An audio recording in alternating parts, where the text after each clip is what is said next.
8월 17일 주일 말씀의 실제입니다. 기도를 지속하십시오. 데살로니가 전서 5장 17절 쉬지 말고 기도하라. 기도는 그리스도인으로서 우리가 하는 제사장 직분 혹은 사역의 일부입니다. 따라서 당신은 기도의 사람이 되어야 합니다. 당신은 기도에 꾸준해야 합니다. 이것은 매우 중요합니다. 당신이 기도하기 전까지는 어떤 일들은 변하지 않을 것입니다. 바로 기도의 능력과 영향력 때문입니다. 요한계시록 5장 8절은 우리의 기도에 대한 강력한 사실을 알려줍니다. 그 두루마리를 취하심에 내 생물과 24장로들이 그 어린 양 앞에 엎드려 각각 검은고와 향이 가득한 금 대접을 가졌으니 이 향은 성도의 기도드리라. 구약에서 주님은 제사장들에게 아침과 저녁에 성막에서 향을 피우라고 지시하셨습니다. 그러나 성경은 그것이 장차 올 것들의 그림자라고 말합니다. 히브리서 10장 1절. 수년 후 사도 요한은 성령으로 말미암아 하늘을 보고 이 놀라운 진리를 보게 됩니다. 금 대접을 가졌으니 이 향들은 성도들의 기도들이라. 당신이 이 땅에서 기도할 때 그 기도는 주님 앞에 향처럼 올라갑니다. 다윗 왕은 이에 대한 계시를 가지고 있었습니다. 주님은 우리의 기도가 실제로 하나님 앞에 향으로 놓여진다는 것을 이해하도록 그를 인도하셨습니다. 그래서 그는 시편 141편 2절에서 이렇게 말했습니다. 나의 기도가 주의 앞에 분향함과 같이 되며 당신의 중보는 하나님께 상달되고 원수의 계획을 무너뜨리며 하늘의 영역에서 일들을 바꾸고 이 땅에서 긍정적인 변화를 일으킵니다. 따라서 당신은 항상 기도해야 합니다. 오늘의 본문 구절은 쉬지 말고 기도하라고 말합니다. 기도를 진지하게 생각하십시오.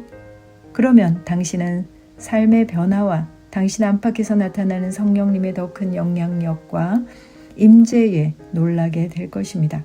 가능한 한 모든 것으로부터 자신을 분리하고 기도하십시오. 기회가 있을 때마다 방언으로 기도하십시오. 그리고 어떤 이유로든 정해진 기도 시간을 놓쳤다면 그 후 곧바로 기도하십시오. 야고보서 5장 16절은 말합니다. 의인의 간구는 역사하는 힘이 크니라. 그러므로 기도하십시오. 지속적으로 기도하십시오. 나는 어제 기도했으니 이번 주는 다 기도한 셈이다라고 말하지 마십시오. 우리에게 주어진 명령은 쉬지 말고 기도하는 것입니다. 지금은 그 어느 때보다 더 중요한 시기입니다. 따라서 우리는 휴거 전에 구원받아야 할 마지막 영혼을 왕국으로 인도할 때까지 기도를 멈추지 말고 지속해야 합니다. 아멘. 기도하면 생각나는 성경의 장면이 있습니다. 너가 새벽닭이 울기 전에 3번 나를 부인할 것이다. 복음서에 기록된 베드로를 향한 예수님의 태도는 놀랍습니다. 모든 것을 다 아시는 주님은 베드로의 부인할 것에 대해서 다 아셨습니다. 그럼에도 예수님께서는 그 끔찍한 일이 일어나지 않도록 무조건 베드로를 고쳐주시는 대신 기도하십니다. 누가복음 22장 32절에 내가 너를 위하여 내 믿음이 떨어지지 않기를 기도하였노니 너는 돌이킨 후에 내 형제를 굳게 하라. 애 제자가 자신을 부인하고 저주하기까지 모른다 하는 것에 대한 슬픔을 넘어서 아버지를 향한 믿음의 기도를 하신 예수님, 얼마든지 시행착오하지 않도록 하실 수 있으신 분이셨습니다. 예수님의 믿음이 놀라운 사랑으로 나타난 장면입니다. 베드로가 성공할 수도 실패할 수도 있도록 그냥 두셨지만 제자가 자신의 실책에 죄책감이나 정죄감으로 믿음이 떨어지지 않도록 마음을 다해 기도하신 예수님. 인간의 사랑은 자신을 위해 상대에게 향하지만 영적 사랑, 그리스도의 사랑은 상대를 진심으로 사랑하며 우리의 영적 사랑도 그리스도를 위해 상대를 사랑하는 것입니다. 인간의 사랑은 상대와의 직접적인 접촉을 구하지만 상대를 자유로운 인격으로 사랑하는 것이 아니라 그 사랑에 구속될 대상으로 사랑합니다. 사랑하는 이와 사랑받는 이들 사이에 예수 그리스도가 서 계십니다. 내가 구원받을 수 있다는 말을 오직 그리스도만이 하실 수 있는 것처럼 다른 사람들도 오직 그리스도에 의해서만 구원받을 수 있기에 이것은 곧 나의 사랑으로 상대를 규제하고 지배하고 강요하려는 모든 시도에서 상대를 놓아주어야 한다는 뜻입니다.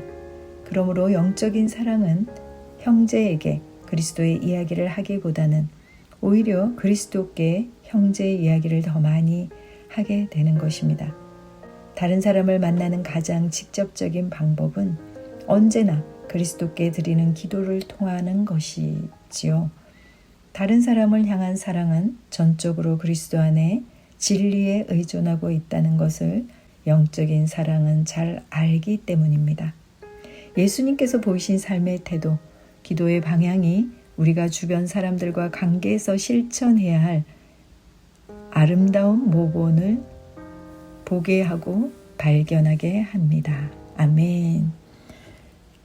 참고 성경입니다. 누가복음 18장 1절.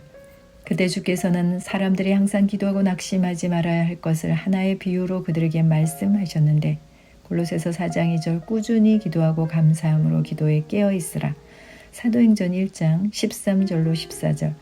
그들이 들어가서 다락방으로 올라가니 거기에는 베드로, 야고보, 요한, 안드레, 빌립, 도마, 바돌로메와 마테와 알페오의 아들 야고보, 셀로 시몬과 야고보의 형제 유다가 머물고 있더라. 이들 모두가 여인들과 예수의 모친 마리아와 주의 형제들과 더불어 하나가 되어 기도와 간구에 전념하더라. 아멘. 기도합니다. 사랑하는 아버지, 내 영이 하나님의 완전한 뜻과 일치하며 점점 더 커져가는 영광 가운데 행할 수 있도록 주신 기도의 특권과 능력에 감사를 드립니다. 내 삶은 하나님의 영으로 말미암아 조율되고 나는 지속적으로 강건해지고 인도받고 성공을 위해 준비되어 있습니다. 어떤 상황도 나를 넘어설 수 없습니다. 나는 항상 승리와 성공의 자리에서 기능하기 때문입니다. 예수 이름으로 기도합니다. 아멘.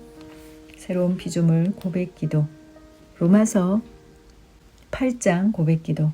그러므로 이제 그리스도 예수 안에 있는 자에게는 결코 정죄함이 없나니 이는 그리스도 예수 안에 있는 생명의 성령의 법이 죄와 사망의 법에서 너를 해방하였음이라.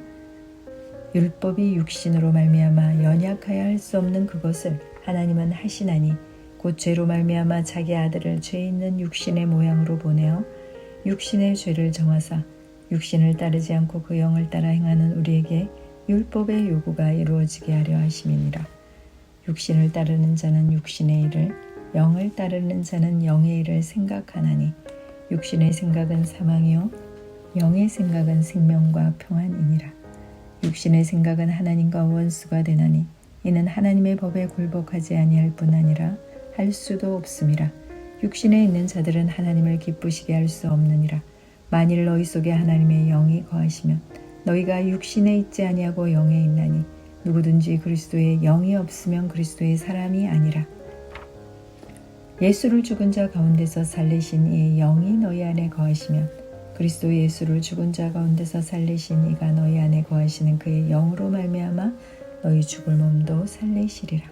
그러므로 형제들아 우리가 빚진 자로되 육신에게 져서 육신대로 살 것이 아니라 너희가 육신대로 살면 반드시 죽을 것이로되 영으로서 몸의 행실을 죽이면 살리라.